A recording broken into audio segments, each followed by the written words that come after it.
The quiet and once peaceful community of Shipyard has been known as a community of hard-working people who produce a large portion of Belize's agriculture produce. But it seems there is more happening in this community of some 3,500 residents. According to a group of German Mennonites, for years the village religious leaders have been presiding the community with strict ecclesiastical rules that seems difficult to adhere to. For this reason, some have been excommunicated and have decided to leave Shipyard. Those who have decided to stay in the community face shunning and are discriminated upon. What really happens once you're excommunicated, their religion says you're not supposed to take any part in their life. Those are lost sheep. And you're not supposed to sell with them, do any kind of business, not associate with them in any way, shape, or form. But see, now they're basically been set free. Now they're free to do whatever they want. They can go listen to music, they can drive vehicles, whatever they do. But if they do, it still pisses them off, excuse my language, and they will come and retaliate against them. David Freyson is a local medical practitioner who was excommunicated from the church. He explains why the church leaders took the decision. Well, most of the time they take too much advantage of some people, you know. So if they can't stand longer, so they're out of the pressure what the community is giving them. So my problem when I was excommunicated, so that was just because my son's starting to study the Bible, you know. And that's something that's against the community. So the press will tell what you have to do. And you could read the Bible, but don't try to study it or to share it with your neighbor. And because they did that, your whole family was excommunicated? What does it mean to be excommunicated? What do they come and tell you, or how does it work? While he explained, his emotions overtook him.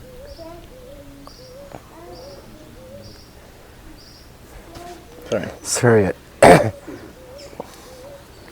am not ready to do that right. It has gotten to the point where the discrimination has gotten physical between the two groups, as last week, 2 young men were attacked by a group of religious faithful, and a man who came to their defense was arrested.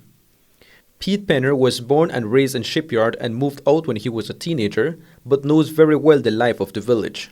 What really happens is once you get labeled as a black sheep, you're excommunicated. You can't buy or sell in the community. You'll be shunned till you come and repent and ask the elders for forgiveness. But why it really starts, once you're excommunicated, you're free to do whatever you want.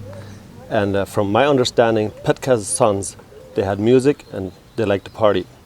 And these people that are still in the religion, they would come to their house and steal their music equipment. And that's where the violence begins. Is this something that has happened before in the community? Oh, it has happened as far back as I can remember. Well, this is everything they have. The property, the house, this is everything they have. Where else are they going to go? 100%. You've been brought up since a child. You look at this baby, and they're taught every day, the outsiders are all going to hell. Those are worldly people.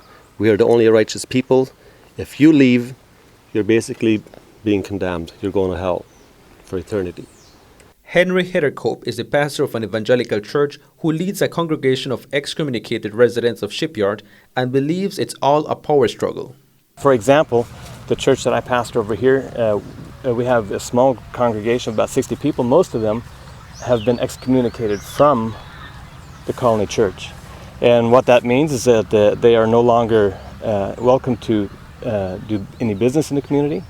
There are a few businesses that actually do business with our people, but they're already disobedient to the community rules by serving our people.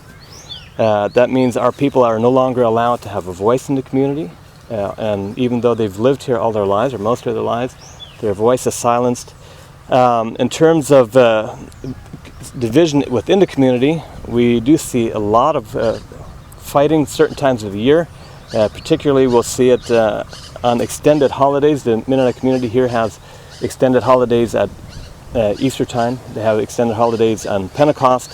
They have extended holidays on Christmas time. And generally, by the time the holidays wind down, then there's outbreaks of violence. And oftentimes, it is instigated by the fathers in the community.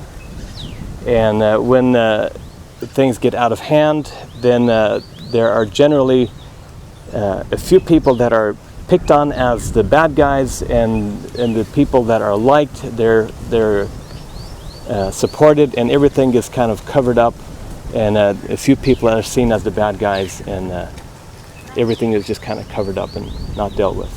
Yeah, I think they just need to be exposed, and their powers need to be taken away from them. But who would be able to take away powers from this community? I mean, everybody in Belize has viewed this Mennonite community, or all Mennonite communities, as separate identities, and really there's a respect for them in one way. Well, I understand we have a constitutional right for our beliefs, right? But we don't have a constitutional right to mistreat anybody. I personally think there's been briberies going on, and I think it's overwhelming for the police to focus on the truth. Once you put money in front of justice, this is what you're going to get. Because these people, they have had conflicts before. They went and filed reports at the police station, nothing ever happens. They could probably go dig up the files in the police station, or they'll probably find them in the garbage. Because these people have been breaking into their property and stealing their music equipment, stealing their beer, whatnot they have. They went and filed reports, nothing happened. They catch these guys on the road, they beat them up, they went and filed a report, nothing happens. This has been going on for years, like I said. The village leader who serves as chairman and pastor of the Mennonite Church is Cornelius Cron. We visited his residence to speak with him, but we were told he was in Belize City for the day. Well, I think they're obviously going to escalate. Evil always escalates when it's left unchecked. Always. What's the solution to this? I don't know. I think that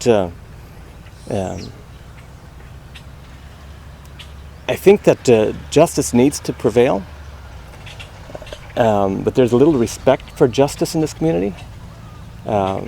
There would be a high degree of trying to bribe, and not just trying, but actually bribing officials wherever they can to avoid problems.